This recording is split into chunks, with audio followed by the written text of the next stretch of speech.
जानिए क्या है मुहर्रम, इस दिन कौन मनाता है मातम। नमस्कार दोस्तों, स्वागत है आप सभी का एक बार फिर से आपके अपने पसंदीदा YouTube चैनल आध्यात्मिक कहानियों में। दोस्तों, आज का वीडियो बेहद खास है क्योंकि आज इस वीडियो में हम बात करने वाले हैं मुहर्रम के बारे में। जी हाँ, इस दिन कौन है जो मातम मनाता है, चलिए जानते हैं। मुस्लिम समुदाय का मातमी पर्व मुहर्रम मनाया जा रहा है। दरअसल मुहर्रम एक महीना है।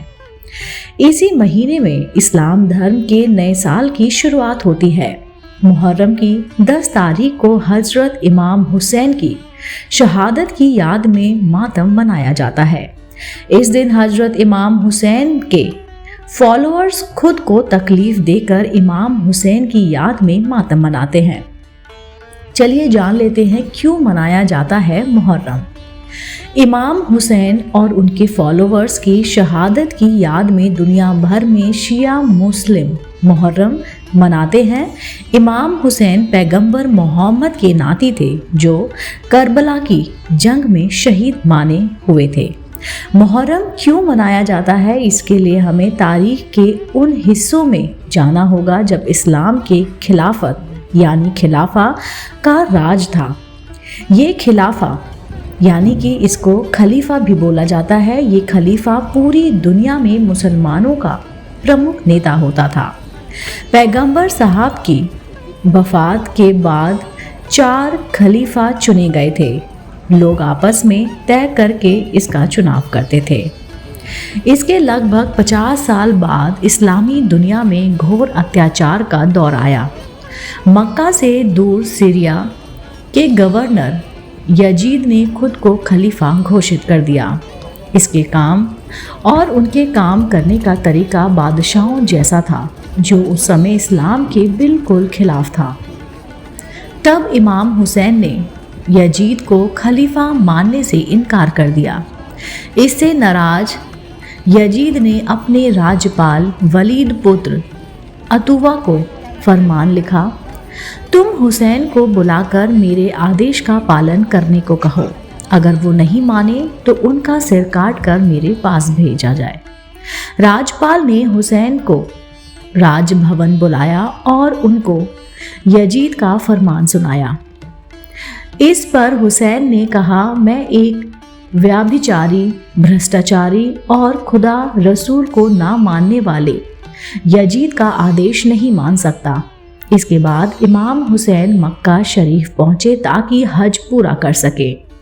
वहां यजीद ने अपने सैनिकों को यात्री बनाकर हुसैन का कत्ल करने के लिए भेजा।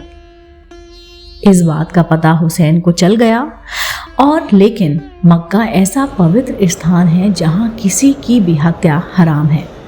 इसलिए उन्होंने खून खराबे से बचने के लिए हुसैन ने हज के बजाय उनकी छोटी प्रथा उम्रा करके परिवार सहित इराक चले आए। मुहर्रम महीने की 2 तारीख यानी कि 61 हिजरी को हुसैन अपने परिवार के साथ करबला में थे। 9 तारीख तक यजीद की सेना को सही रास्ते पर लाने के लिए समझा बुझाकर उनको देते रहे, लेकिन वो नहीं माने। इसके बाद हुसैन ने कहा, तुम मुझे एक रात की मोहलत दो ताकि मैं अल्लाह की इबादत कर सकूं।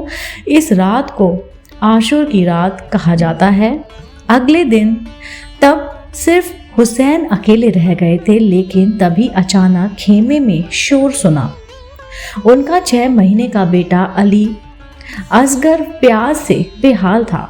हुसैन उसे हाथों में उठाकर मैदान करबला में ले आए। उन्होंने यजीद की फौज से बेटे को पानी पिलाने के लिए कहा, लेकिन फौज नहीं मानी और बेटे ने हुसैन के हाथों में ही तड़प तड़प कर दम तोड़ दिया। इसके बाद भूख प्यासे हजरत इमाम हुसैन का भी कत्ल कर दिया गया। हुसैन ने इस्लाम और मानवता के लिए अपनी जान कुर्बान की थी।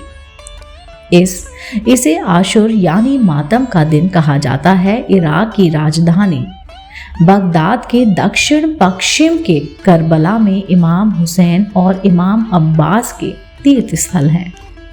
दोस्तों, उम्मीद करती हूँ आपको ये जानकारी कि क्यों मुहर्रम के दिन लोग मातम मनाते हैं ज़रूर पसंद आई होगी। अगर आप ऐसे ही धार्मिक पौराणिक कहानी कथाएं सुनना पसंद करते हैं तो आप मेरे चैनल आध्यात्मिक कहानियों को तुरंत से लाइक कीजिए, शेयर कीजिए और सब्सक्राइब कीजिए।